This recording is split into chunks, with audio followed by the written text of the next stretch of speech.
하나님께 영광의 박수 올려드리겠습니다. 네. 우리 아가페 성가대의 귀한 찬양에 감사를 드립니다. 오늘 특별 새벽기도 기간인데도 수요일에 오신 여러분 주님의 이름으로 축복합니다. 우리 옆에 분과 한번 인사하실까요? 우리 40일 승리합시다. 이렇게 얼마 남지 않았습니다. 절반이 지났고요. 얼마 남지 않았습니다. 힘내시고 기도의 축복을 누리는 시간 되시기를 간절히 바랍니다. 오늘 예배하는 가운데에 우리 예배 가운데 하나님이 임재하실 줄로 믿습니다. 우리가 예배하는 이곳은요, 하나님이 바라보시고 마음을 두시고 귀를 기울이시겠다고 약속하신 장소가 이 예배의 자리입니다. 그렇기 때문에 예배의 자리에 나와서 우리가 만나야 되는 분은 분명한 것은 하나님을 만나야 된다라고 하는 것입니다. 보이지 않는 하나님을 어떻게 만나느냐? 여러분, 하나님을 만나는 가장 분명한 방법은요, 말씀으로 하나님을 만나는 것입니다. 그런데 말씀으로 임하시는 하나님을 만나기 위해서 우리가 가져야 하는 필요한 것이 하나 있는데요, 우리가 가장 먼저 선행되어야 할 태도가 있는데 그것은 나를 아주 낮게 낮추는 겸손함이 있어야 한다라고 하는 것입니다. 그래야 말씀을 통해서 나를 만나주시는 하나님을 우리가 만날 수 있다라고 하는 것입니다. 선악과를 따먹으면서 우리에게 들어온 원죄가 무엇입니까? 내가 하나님 되려고 하는 것입니다. 우리가 하나님 되려고 하는 원죄의 죄성을 내려놓고 겸손하게 말씀을 통해 나를 만나주시는 하나님을 바라봐야 하나님을 만날 수 있다라고 하는 것입니다. 제가 사진 한 장을 PPT로 좀 띄워달라고 부탁을 드렸는데요, 한번 보여주시면 좋을 것 같습니다. 남가주 사랑의 교회에 들어가면, 정문에 들어가면 이런 동상이 있습니다. 예수님께서 발을 저게 베드로라고 여겨지는데 발을 씻는 그런 동상이 있습니다. 하나 더 넘겨주시면 그 밑에 글귀가 있는데요, 우리 혹시 보이시면 같이 한번 읽어보면 좋겠습니다. 시작. 예수님의 얼굴을 보고 싶으십니까? 그러면 무릎을 꿇으십시오. 그 교회가 진짜 낮은 자세로 섬기는 교회인지 아닌지 저는 잘 모르겠습니다. 하지만 저 글귀는요, 정말 제 마음 깊은 곳에 아주 깊이 자리 잡는 글귀였다라고 하는 것입니다. 남가주 사랑의 교회에 14년 전에 가보았습니다. 그래서 거의 기억이 나지 않습니다. 거의 그때 거기 모습이 어땠는지 거의 기억이 나지 않고 기억이 희미해져 있습니다.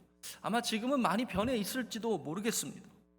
그런데요, 저 글귀를 봤던 그 자리만큼은 지금도 너무나도 생생하게 기억이 납니다. 한참을 그 동상 앞에 서서요, 그 글귀를 보고 동상을 보고 글귀를 보고 동상을 보고 제가 그렇게 서 있었던 기억이 지금도 생생합니다. 여러분, 아담과 하와가 에덴 동산에서 쫓겨났습니다. 죄목이 있을 거 아닙니까? 어떤 잘못한 것에 대한 죄목이 있을 텐데 그 죄목을 제가 한번 작성해 봤는데요, 첫 번째가 아마 선악과를 따먹은 것일 것입니다. 그렇지요? 우리가 한 행동에 대해서 책임이 반드시 따른다라고 하는 귀한 교훈을 우리는 발견해야 됩니다. 우리가 한 행동이요, 미치는 영향이 크고 우리가 한 행동에 대한 책임을 우리가 반드시 져야 된다라고 하는 교훈을 우리는 얻어야 됩니다.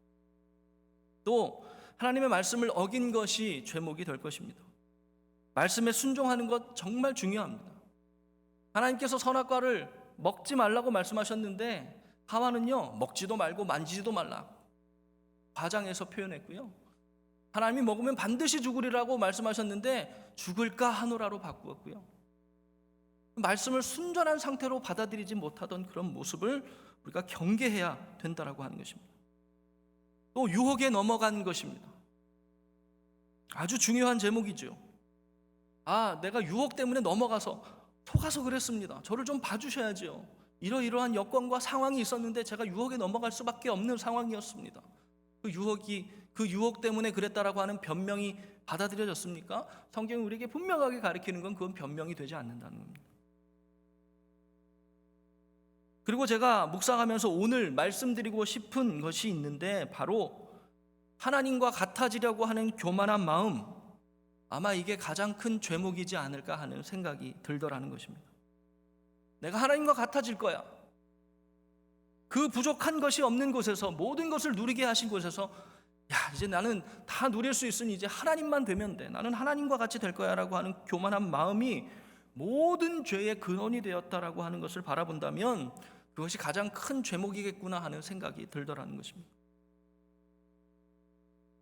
아무것도 부족함이 없었던 에덴 동산에서 왜 유혹에 넘어갔습니까?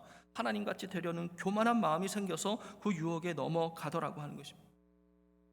그래서 잠언의 말씀에 교만이 패망의 선봉이고 거만한 마음이 넘어짐의 앞잡이다, 이런 말씀을 하고 있는 것입니다.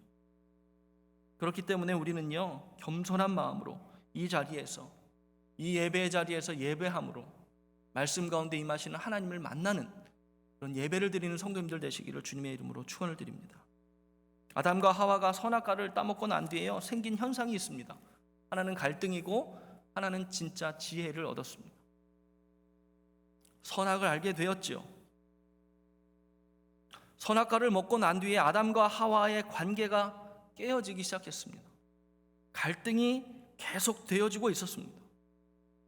창세기 3장 16절에 보니까요, 또 여자에게 이르시되 내가 내게 임신하는 고통을 크게 더하리니 내가 수고하고 자식을 낳을 것이며 너는 남편을 원하고 남편은 너를 다스릴 것이니라.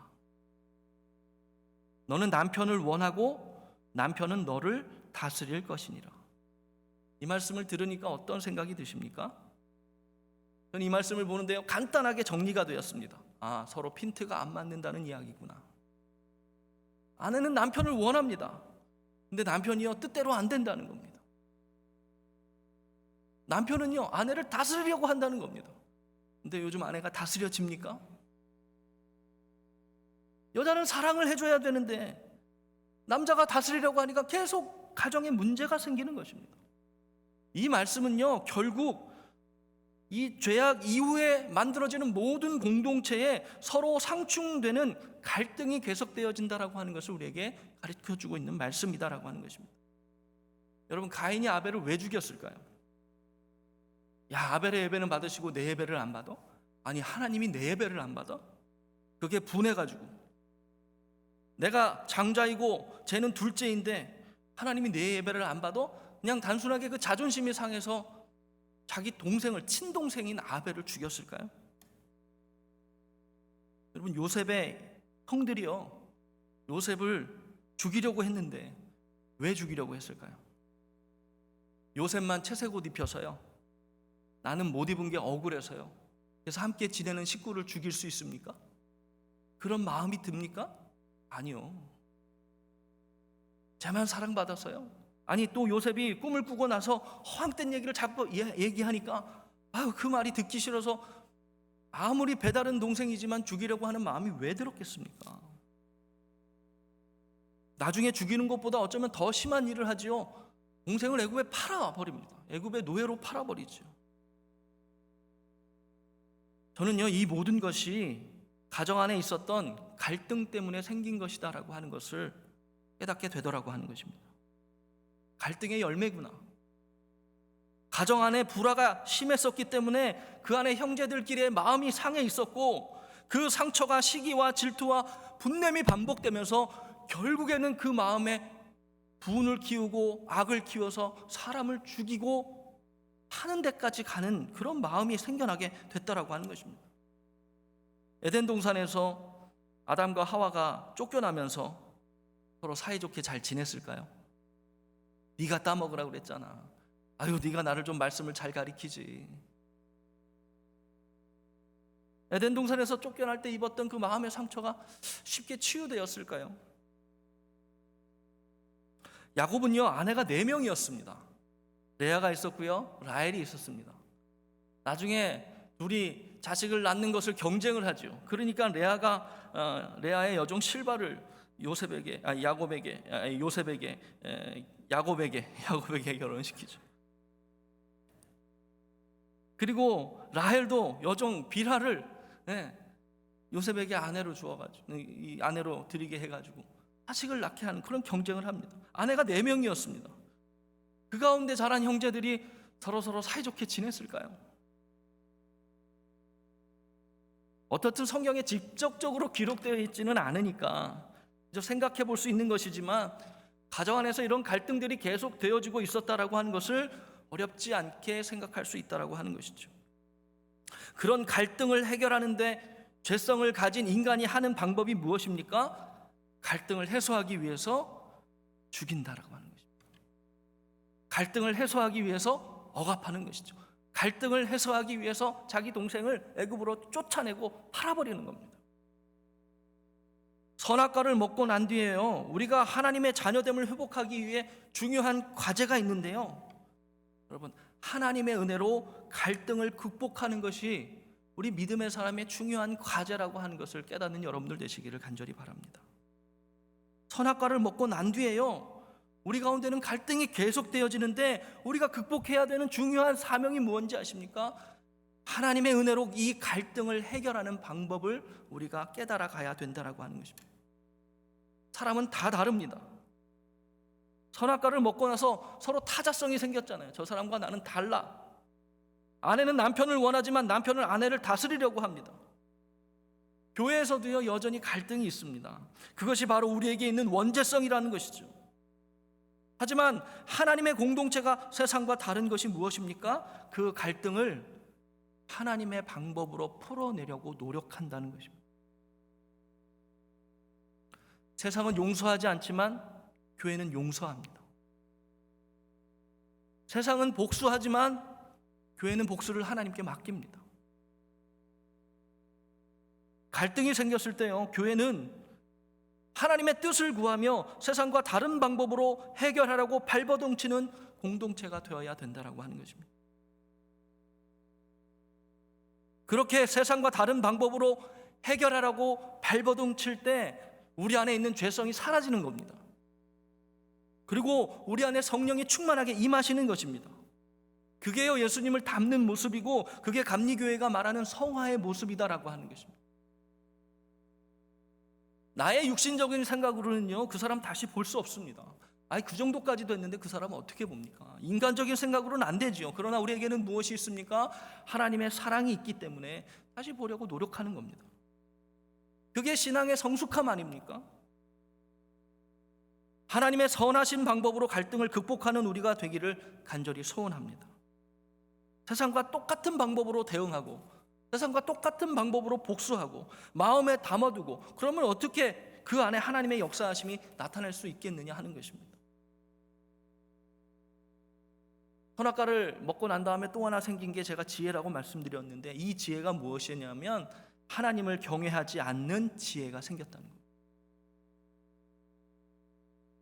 성경에 보면 족보가 나오는데요, 이것을 히브리어로 톨레도트라고 합니다. 창세기에 이 족보가 10개의 족보가 나오는데요, 창세기 구조를 나누어서 성경 공부를 하면서 때로는 이 10개의 톨레도트를 나누어서 이렇게 공부하는 그런 방법도 있습니다.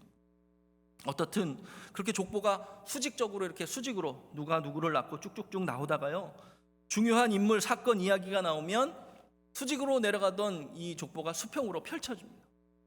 그러면서 템포를 늦추고요, 이야기를 하기 시작합니다. 오늘 본문은 도시국가를 형성하면서 가인의 7대 후손인 라멕이라고 하는 인물에 대해서 수평으로 펼쳐서 이야기하는 장면입니다. 4장의 라멕이 있고요, 5장의 라멕이 있습니다. 4장의 라멕은 가인의 7대 후손이고요, 5장의 라멕은 노아의 아버지입니다. 전혀 다른 사람입니다. 이 족보 톨레도트를 수직으로 나열하다가 이제 라멕이라고 하는 인물에 대해서, 가인의 후손에 대해서 이야기를 하는데요, 오늘 제목을요, 라멕의 노래라고 제가 지었습니다. 원래는요, 이거 라멕이 노래를 부르는 것인데요, 이 노래가 칼을 들고 불렀다라고 합니다. 그래서 라멕의 칼의 노래입니다. 제가 이렇게 제목을 지으면 너무 강하게 들릴까봐 그냥 라멕의 노래 이렇게 제목을 붙였습니다. 오늘 23장 24절을 제가 다시 읽어보겠습니다. 라멕이 아내들에게 이르되 아다와 실라여 내 목소리를 들으라. 라멕의 아내들이여 내 말을 들으라. 나의 상처로 말미암아 내가 사람을 죽였고 나의 상함으로 말미암아 소년을 죽였도다. 가인을 위하여는 벌이 7배일진데 라멕을 위하여는 벌이 77배이리로다. 라멕이요, 자신의 마음에 상처가 생겼습니다. 갈등이 생겼습니다. 그 갈등을 어떻게 해결했습니까? 사람을 죽임으로 해결했다라고 하는 것입니다. 나의 마음에 상함이 있었습니다. 갈등이 생겼습니다. 그러니까 그 갈등을 어떻게 해소합니까? 소년을 죽이는 것으로 그 갈등을 해결했다라고 말하는 것입니다. 사람과 사람 사이에 갈등이 생겼는데요, 하나님을 경외함이 없는 지혜가 생기니까요, 생명을 경시 여기고 죽이는 일로 그 갈등을 해소했다라고 고백하고 있는 것입니다. 근데 가인이요, 7배라고, 가인에게 이 복수하는 자는 7배다, 이거는 하나님이 주신 말씀입니다. 그죠? 하나님이 가인이 두려워하니까 너를 만약에 건드리는 사람이 있으면 내가 그 사람에게 7배의 벌을 주겠다, 그리고 표를 주셨다고 했습니다. 근데 오늘 라멕이 말하기를요, 가인을 건드리면 7배지 나를 건드리면 77배야 라고 말하고 있는 겁니다. 여러분, 이 말이 무엇입니까?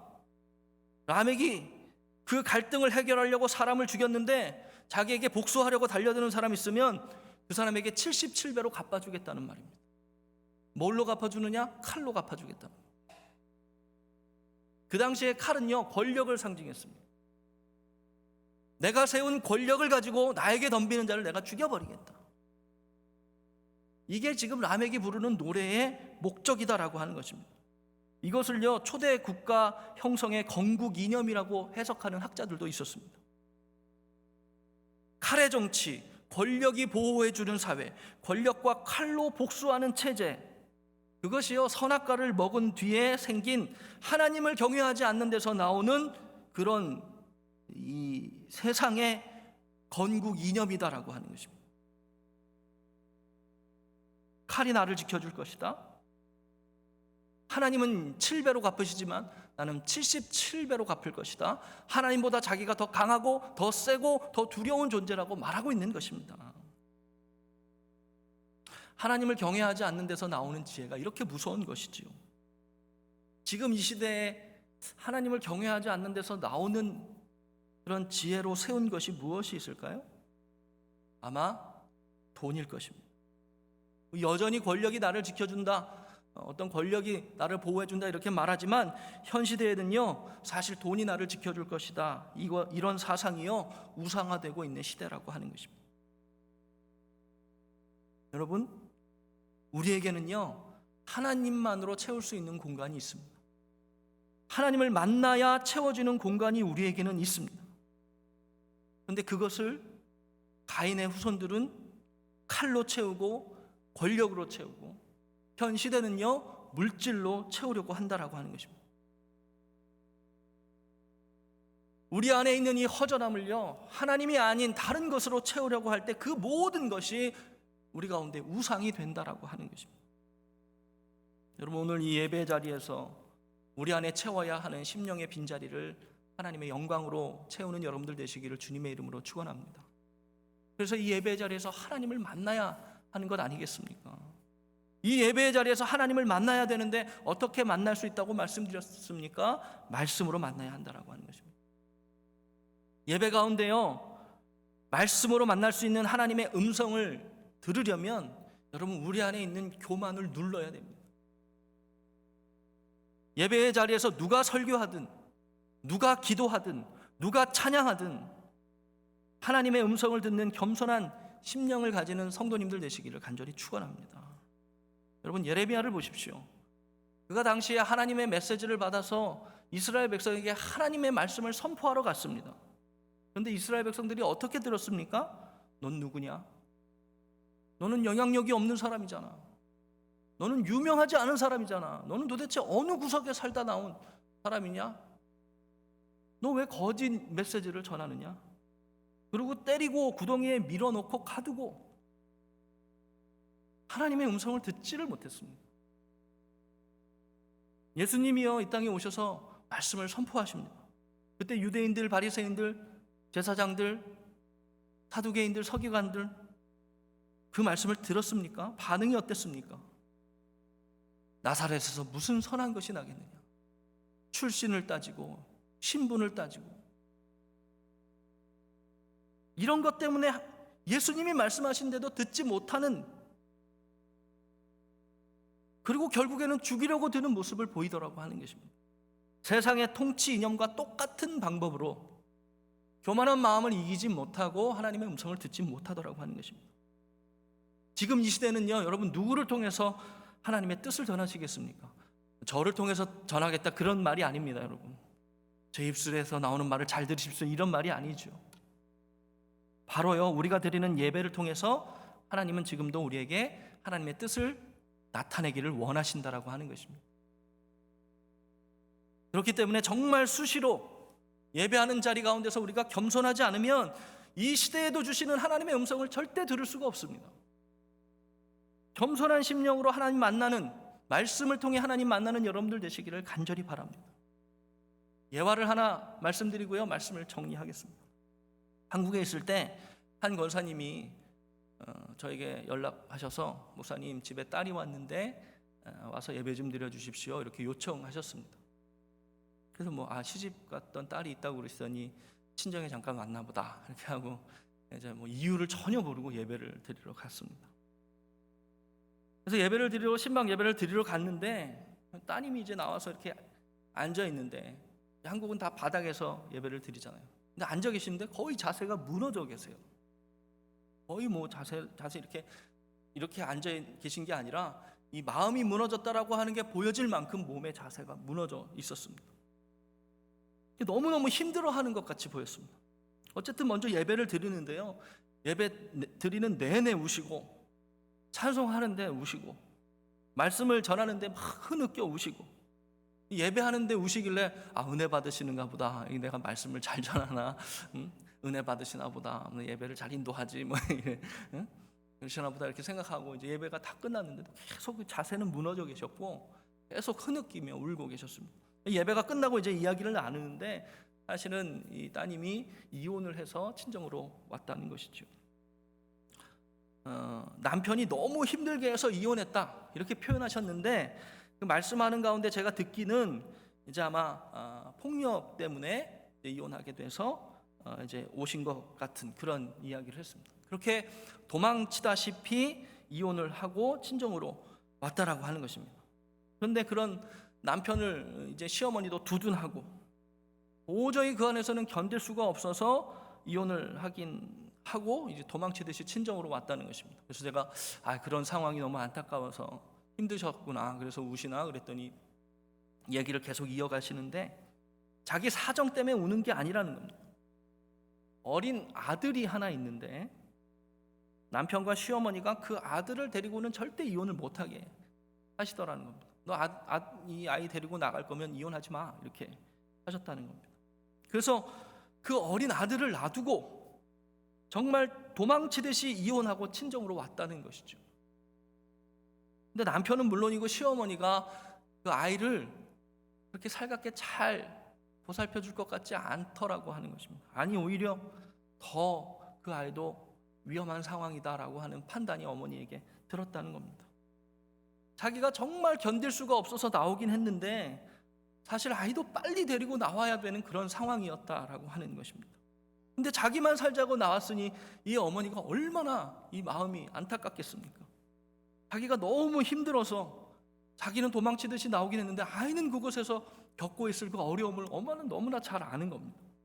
그래서 지금 법률적으로 자문을 구하고 여러 가지 증거들을 제시해가지고 양육권을 가져오기 위해서 이제 투쟁 중이라고 하는 것입니다.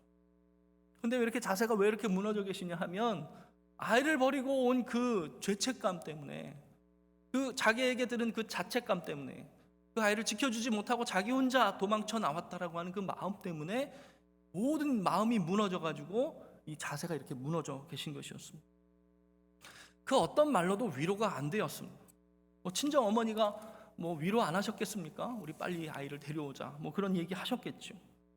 어떤 말로도 위로가 안 되겠다라고 하는 생각이 들더라고 하는 것입니다. 그 어머니 권사님도 그런 딸이 그나마 그런 상황에서 이혼하고 자기 집에 온 건 다행인데 그 아이를 걱정하고 있는 그 딸도 걱정이고 자기 손주도 걱정이고, 그래서 예배해달라고 저에게 요청을 했다는 겁니다. 그 얘기를 제가 계속 들으면서요, 제가 속으로 이렇게 기도했습니다. 성령님, 저를 이 가정에 보내셨는데 위로할 수 있는 말을 제 입술에 담아주십시오. 물론 말씀을 전했지만, 물론 성경 말씀으로 전했지만 저들이 이해할 수 있는 저에게 더 구체적으로 저의 마음을 위로할 수 있는 그런 말을 제 입술에 담아주십시오. 이렇게 제가 계속 기도하면서 그 이야기를 들었습니다. 근데 제가 그 기도를 드리면서 그 이야기를 듣는데 제 마음속에, 제 생각 속에 떠오르는 이야기가 있었습니다. 비행기에서 이륙하기 전에 승무원들이 여러 가지 설명을 합니다. 그런데 이 산소 호흡기가 떨어지면요, 어떻게 하라고 설명하는지 아십니까? 산소 호흡기가 떨어지면 순서가 있는데요, 만일 어린아이를 데리고 있는 부모님이나 보호자가 계시면 부모가 먼저 산소 호흡기를 끼고 아이에게 그 다음에 끼는 것이 순서입니다. 반드시 보호자나 부모님이 먼저 산소 호흡기를 끼고 아이에게 끼우라고 설명을 합니다.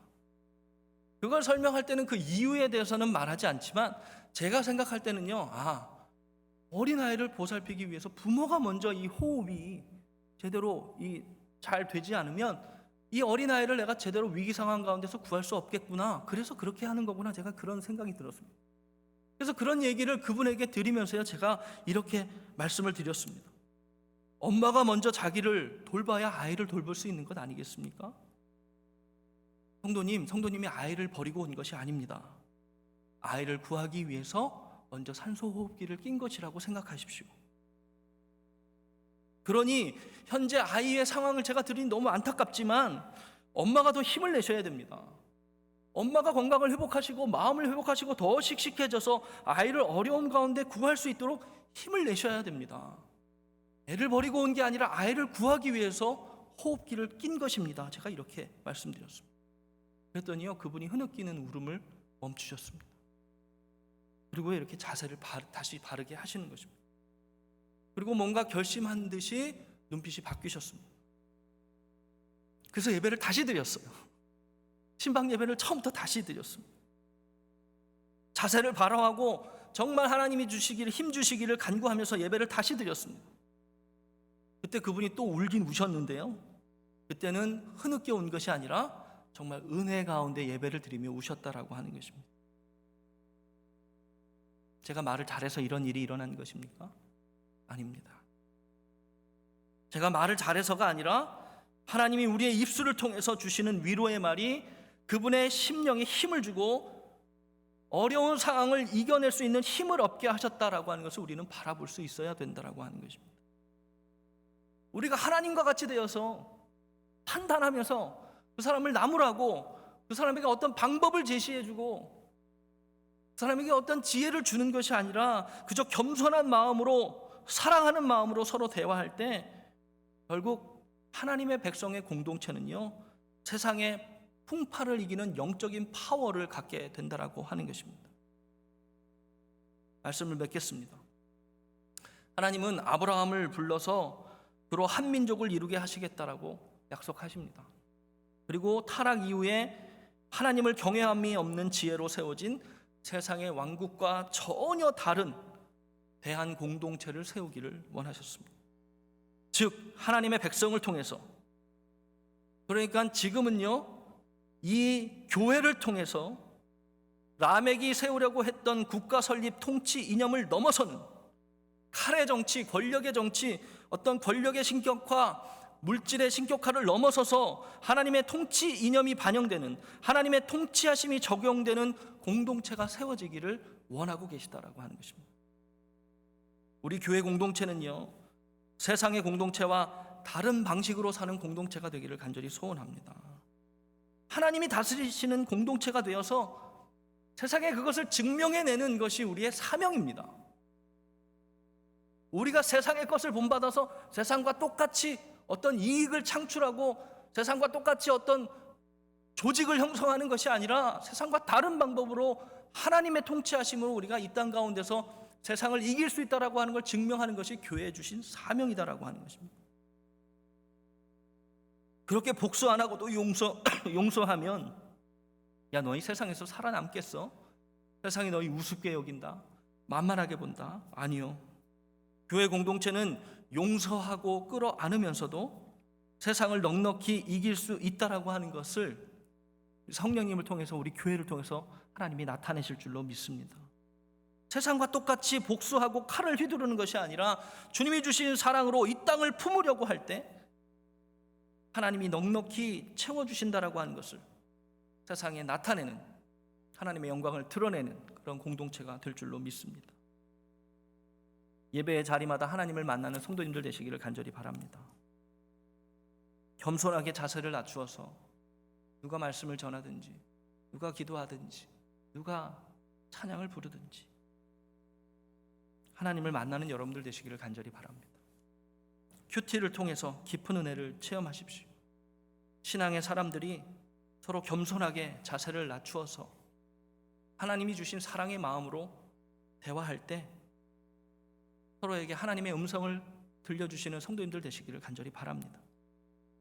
지금 되어지고 있는 40일 새벽 기도에 나와서 매일매일 그날 하루를 살아갈 영의 양식을 채우는 은혜를 경험하시는 여러분들 되시기를 간절히 축원합니다. 그래서 여러분의 가정에 갈등이 세상의 방법이 아니라 하나님의 방법으로 해결되고, 관계에 맺어진 것들이 풀려지고, 하나님이 여러분의 삶의 자리자리를 사랑으로 품어주시는 놀라운 은혜를 경험하시는 우리 성도님들 되시기를 다시 한번 주님의 이름으로 축원을 드립니다. 기도하시겠습니다.